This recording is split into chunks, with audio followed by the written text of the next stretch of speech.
Welcome to the Faith in the Family podcast, brought to you by Care for the Family. Join Rob Parsons and Katharine Hill as they explore how we can work together as couples to use our homes to serve others. Katharine, we're talking a little bit about hospitality, and we know that hospitality is a good thing, but what are the implications, you think, for couples, Christian couples trying to open their homes and reach out to friends and neighbours? What are the kind of implications for them there? Well, that's true, isn't it? I mean, the Bible says, isn't it, practice hospitality, but I really think that looks different for different people. And I think there are some people, I've got one friend, and she has just such an incredible gift for hospitality. It energizes her. There's nothing that she loves more than cooking for people, opening her home. Another couple I think of, they've always got people staying, living with them. But for other people, different personalities, that's more of a struggle. And maybe they're more introverted, and actually just sharing space and having people coming through their home is more of a challenge. So I think maybe it's something we're all called to do, but some people have a specific gift for it. Just before we move on a bit, do you think it's easy when you look at somebody like your friend who's energized by doing it, they were born to be hospitable, to feel a bit guilty that we're not exactly the same? Yeah, I think it is.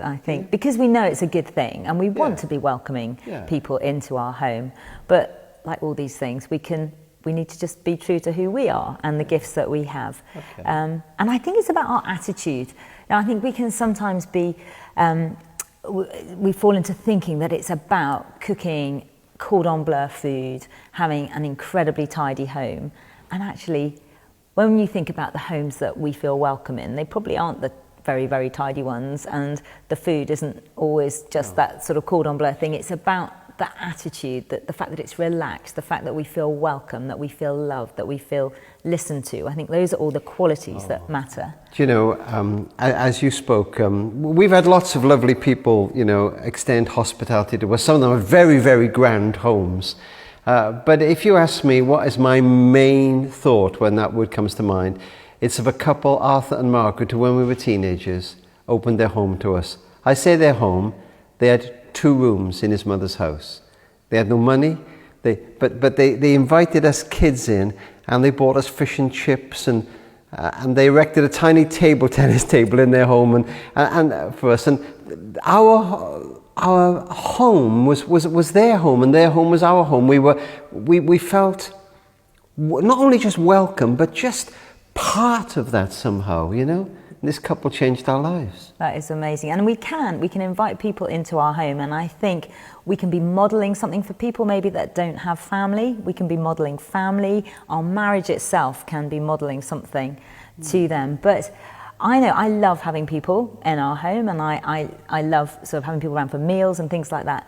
But sometimes I have to be prepared to put my own agenda aside and our own agenda aside, prepared to be interrupted almost. The person that just calls round, or that needs a bed for the night at the last minute, and just to be able to sort of pause and actually work that out together as well. Because I think sometimes in marriage, one of us will be more ready to open the doors of our home than the other, and that's probably about personality.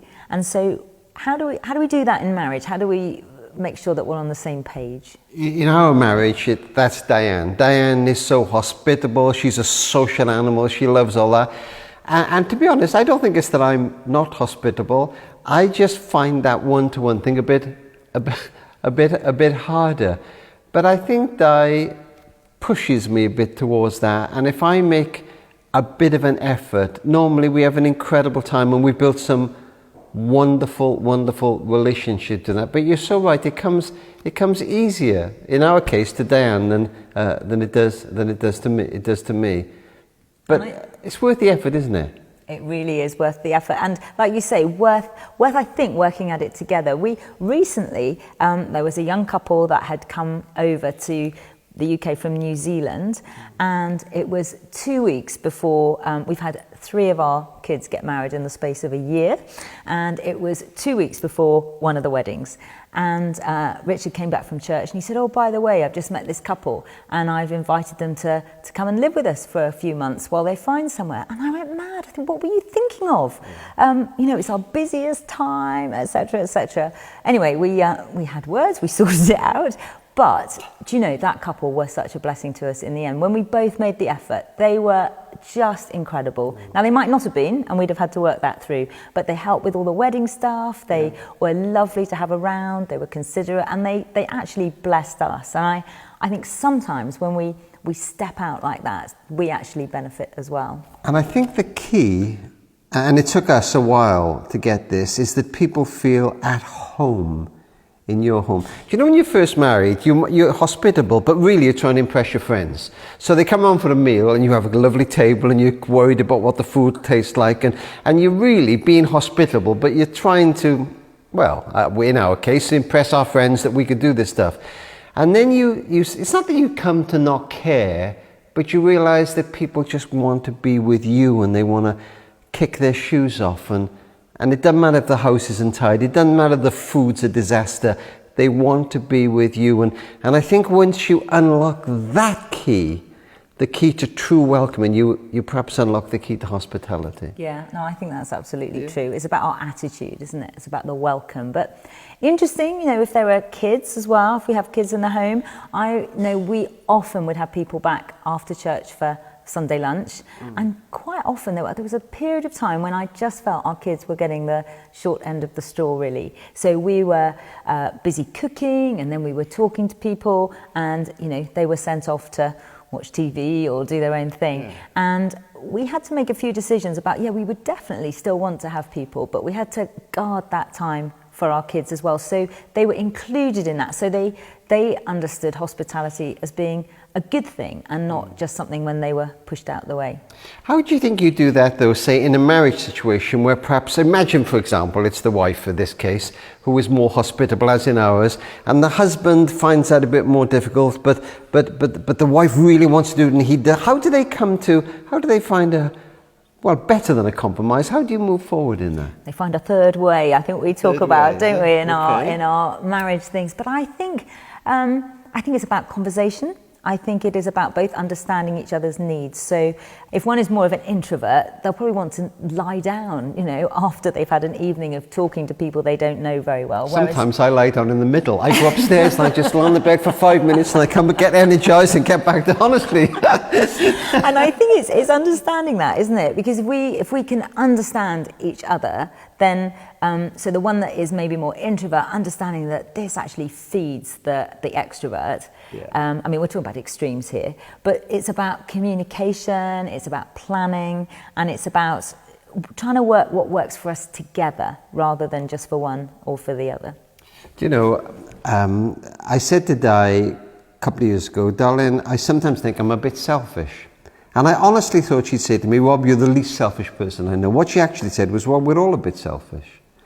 And sometimes I catch myself being a bit selfish in that hospitality thing.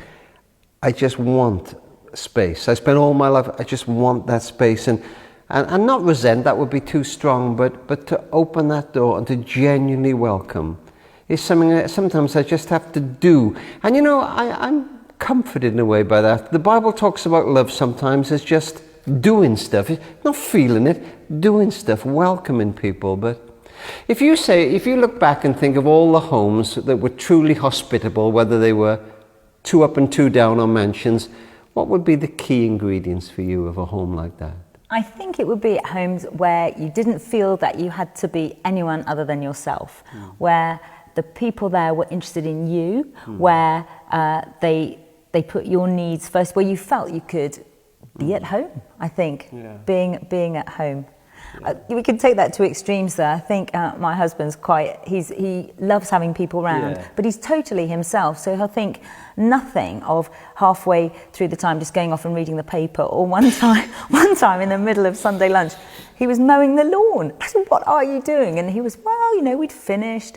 And because I was a bit more, oh gosh, these people, what will they think? But he's totally I'm with Richard. Himself. I'd mow the lawn.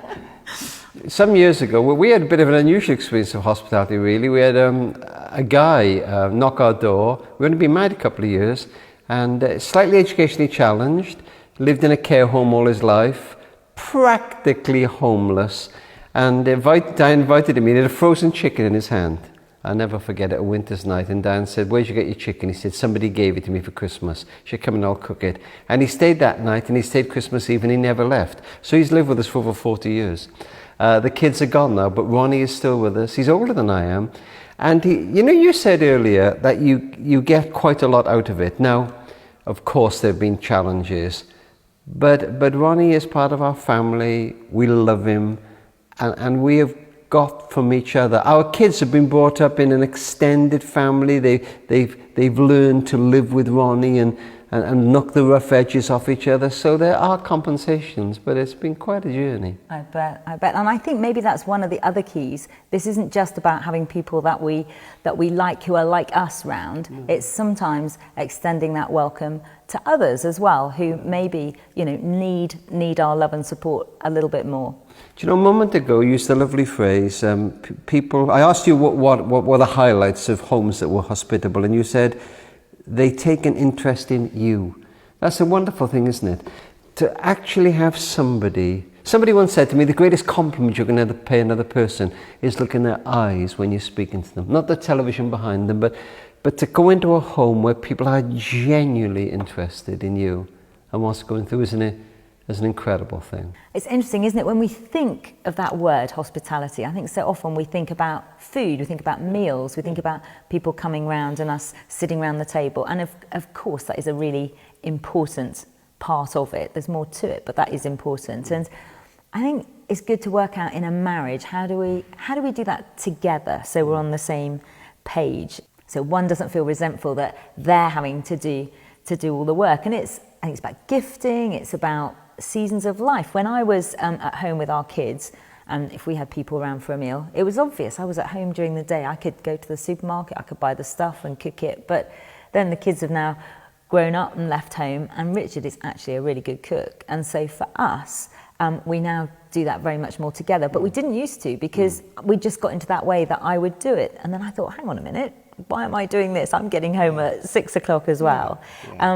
And I think it's about having that conversation, working to our strengths, and not making it so complicated that one of us is in the kitchen for the whole evening and never actually sees the people, because that can be a thing as well. And I sometimes think, and you are right, that a lot of it is about food and meals, but I sometimes think that we need to almost lower the bar a bit and have a cup of coffee with somebody, and just the phone went at home the other night. We were watching television, Dan and I, and Dan took the call, and I heard her say, "Oh, I'm sorry, it's the wrong number." And then she kept talking, and she was 10 minutes, and she sat down. I said, "What was that all about?" She said, "It was an elderly lady, and when I told her it was a wrong number, she said, 'Oh my dear, don't put the phone down. You're the first person I've spoken to this week.'" And you wonder whether that lady dialed random numbers in the hope of a little conversation. Yeah. And you realise how much loneliness there is. So it's not just being, hospitable to friends, but perhaps lowering the bar a bit. People, perhaps that we don't know very well, just a cup of coffee, just this sense of community. Do you know, when we were kids, we lived in a kind of terrace street. We didn't have running hot water, but there was a sense of community. And I think often we've lost that. And we've lost that sense of just ordinary hospitableness. You know, when somebody needed help, they needed someone to look after the kids while they went to the doctor, there was that sense of community, and perhaps we need to rediscover. The Bible says a lot about that, doesn't it? And when we read the Gospels, Jesus was in and out of people's houses, yes, wasn't he? So often, so many of the stories are about meals, but they're about him in, the home of Peter's mother or whoever it was. Yeah. His base was always in people's homes, and hospitality, I think, is so key to how we do family life.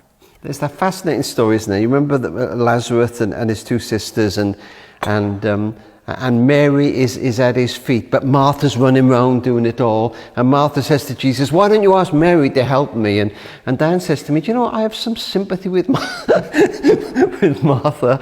And it is getting that balance right, isn't it? Of time with those who come into our home, doing the cooking, whatever we're doing. But it's a great thing to do together, and each bring our part to it, I guess. Absolutely. Yeah. Hospitality. An open home. I remember somebody prayed over one of our first homes, Dan and I, and he prayed, make the door of this home so narrow that it would keep out all who would do them harm, and so wide that all who needed help could easily come in. Oh, that's lovely. I love that. You have been listening to the Faith in the Family podcast. For further information about our courses, resources and events, visit us at careforthefamily.org.uk.